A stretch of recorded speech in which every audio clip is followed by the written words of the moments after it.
ఓం మహాగణాధిపతయే నమః. ఓం గురుభ్యో నమః. ఓం శ్రీమాత్రే నమః. అరుణాం కరుణాతరంగితాక్షీం ధృతపాశాంకుశపుష్పబాణచాపాం అనిమాదిభిరావృతాం మయూకైః అహమిత్యేవ విభావయే భవానీం. శ్రీమాత్రే నమః.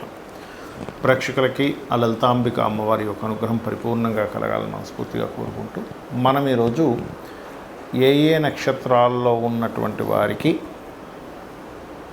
ఆ యొక్క దోషం ఏర్పడుతుంది. సహజంగా మనం పంచాంగాలు చూసుకున్నాం, పలానా నక్షత్రం అండి పలానా పాదంలో పుట్టారు, మరి వీళ్ళకి దోషం అంట అని అనుకుంటూ ఉంటాం. అయితే అది ఎంతవరకు ఉంటుంది ఆ దోషం? కేవలం నక్షత్రాన్ని మాత్రమే చూసుకోవాలా? వాళ్ళ గుణగణాలని నక్షత్రంలో మేళవించి చూసుకోవాలా?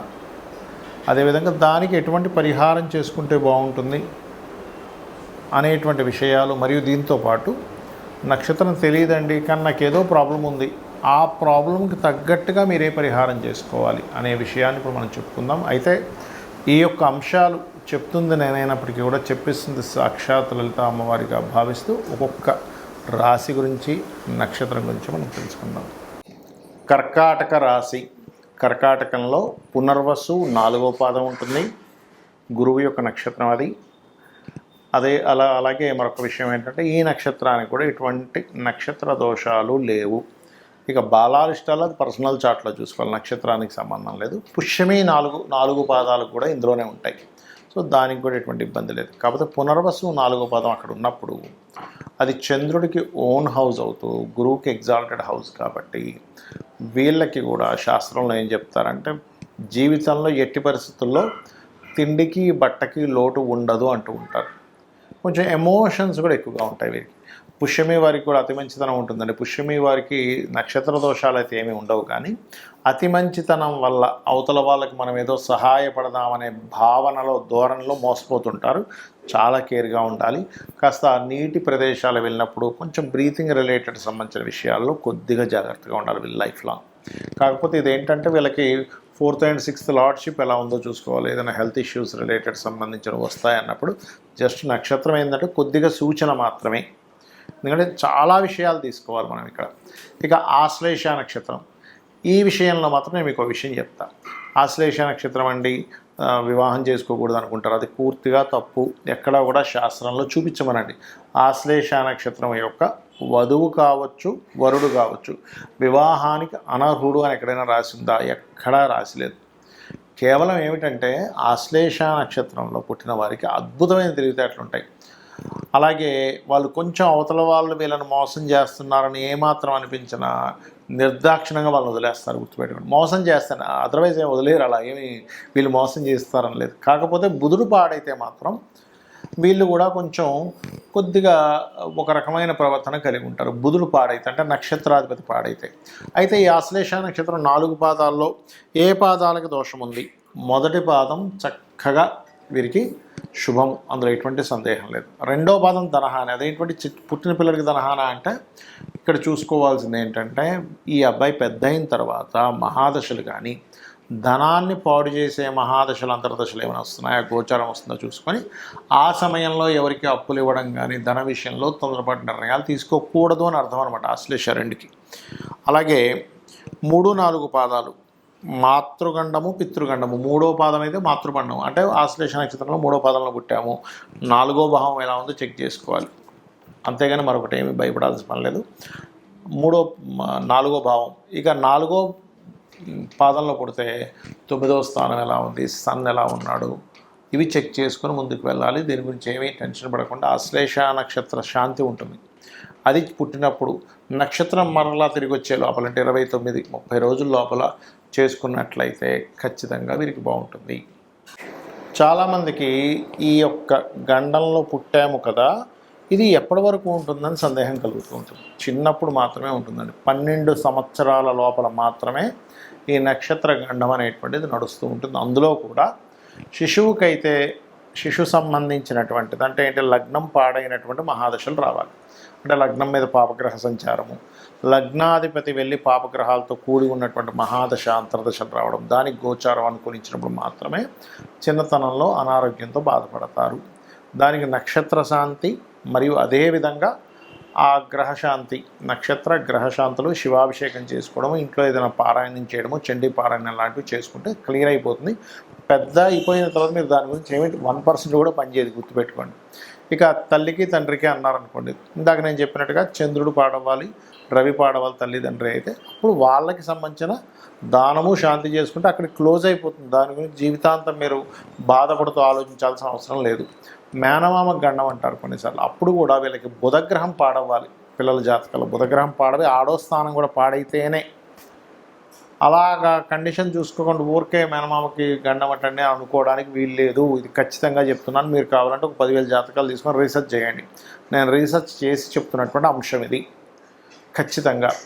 అలాగే మరికొంతమందికి ఎలా ఉంటుందంటే, వాళ్ళకి చిన్నప్పుడు నోట్ చేయరు, కానీ వాళ్ళకి ఏదో ఇబ్బంది వస్తుందండి, నాకేదో ఇబ్బంది ఉంది, నాకు తెలియట్లేదు, జాతకం లేదంటూ ఉంటారు. అలాంటప్పుడు 2 విధానాలుగా మనం తెలుసుకోవచ్చు. ఒకటి ప్రశ్న వేసి తెలుసుకోవచ్చు, అంటే వాళ్ళు అడిగిన సమయానికి ప్రశ్నలో వస్తుంది ఒకటి. ఇక రెండవది ఏంటంటే, మనకున్న సమస్య బట్టి మనం తెలుసుకోవచ్చు. అంటే ఎలాగా, జీవితంలో అనీజీగా ఉంటున్నాను, ఎప్పుడు ఎవరి మీద ఒకరి మీద ఆధారపడుతున్నాను, నేను ఎప్పుడు ఎదగలేకపోతున్నాను అన్నప్పుడు లగ్నం ఎక్కడో పాడైంది, దశమం పాడైంది అని అర్థం చేసుకోవాలి. అలాంటప్పుడు మీరు ముఖ్యంగా చేయవలసింది ఏంటంటే, లక్ష్మీ నృసింహస్వామి యొక్క ఆరాధన అద్భుతంగా పనిచేస్తుంది. అది మీకు లగ్నమా రాస ఏమక్కర్లేదు, లేదా హనుమత్ ఆరాధన మీకు ఖచ్చితంగా ఒక స్టేజ్కి తీసుకెళ్తారు స్వామివారు. కాకపోతే నమ్మకంగా చేసుకోండి. ఇక రెండవది ఏమంటే, నాకు ఫైనాన్షియల్గా చాలా ఇబ్బంది ఉందండి అంటే, మీకు కనుక జాతకం తెలిస్తే, మీ జాతకం ఉంటే కనుక 2వ భావం ఎలా ఉందో చూసుకోవాలి. 2వ భావాన్ని ఏ గ్రహాలు కవలించున్నాయి, ఏ గ్రహాల మధ్య ఉంది, పాపకట్టెల్లో ఉందా, లేకపోతే దానికి వ్యతిరేకమైనటువంటి మహాదశా ఫలితాలు జరుగుతున్నాయి చూసుకోవాలి. అలాంటప్పుడు లలితా సహస్రనామాల్లో చక్కగా మీరు ఓం సంపత్కరీ సమారూఢ సింధుర వ్రజసేవితాయ ఏ నమః అనుకోవచ్చు. అదేవిధంగా ఓం ధర్మాధ్యక్ష ధనాధ్యక్ష ధనధాన్య వివర్ధనీయే నమః చదువుకోవచ్చు. అలా కాదండి, కొంతమంది అంటుంటారు, ఏమండి మాకు అన్నదమ్ములతోని అక్క చెల్లెలతోనే నా జీవితం అంతా పాడైపోయింది, మరి ఇప్పుడు ఎలాగా, నాకు వాళ్ళ నుంచి ఇంకా విముక్తి కలగదా. ఇక్కడ మనం అర్థం చేసుకోవాల్సింది ఏమిటంటే, అసలు వీళ్ళతో ఎందుకు వస్తుంది గొడవ, పూర్వజన్మల నుంచి వస్తున్నటువంటి వాసన అది. పూర్వజన్మల్లో మీరు ఇబ్బంది పెట్టుంటారు వాళ్ళని, అందుకని ఇప్పుడు ఈ జన్మలో వారు మిమ్మల్ని ఇబ్బంది పెడుతున్నారనే విషయాన్ని అర్థం చేసుకొని వాళ్ళతో మొట్టమొదటిగా చేసుకోవాల్సిన రెమెడీ ఏంటంటే, మీరు ఫస్ట్ గొడవలు మానేయాలి. చేస్తున్నా కొద్దీ జన్మలు వెళ్తూ ఉంటుంది, గుర్తుపెట్టుకోండి. అలాంటప్పుడు మీరు ఓం కర్పూర వీటి కామోద సమాకర్ష దిగంతర, లేదా ఓం కనకాంగద కేయూర కమనీయ భుజాన్విత, ఇది మీకు ఏదైనా ఒక పని చేయాలంటే భయం వేస్తున్నప్పుడు కూడా జరుగుతూ ఉంటుంది. ఇక విద్య అబ్బదు కొంతమందికి. చాలామంది అనుకుంటారు, ఈ నక్షత్రంలో పుట్టాం కాబట్టి విద్య అవ్వట్లేదు అనుకుంటారు. అది అలా కాదు, 4వ భావం పాడవుతుంది, గుర్తుపెట్టుకోండి.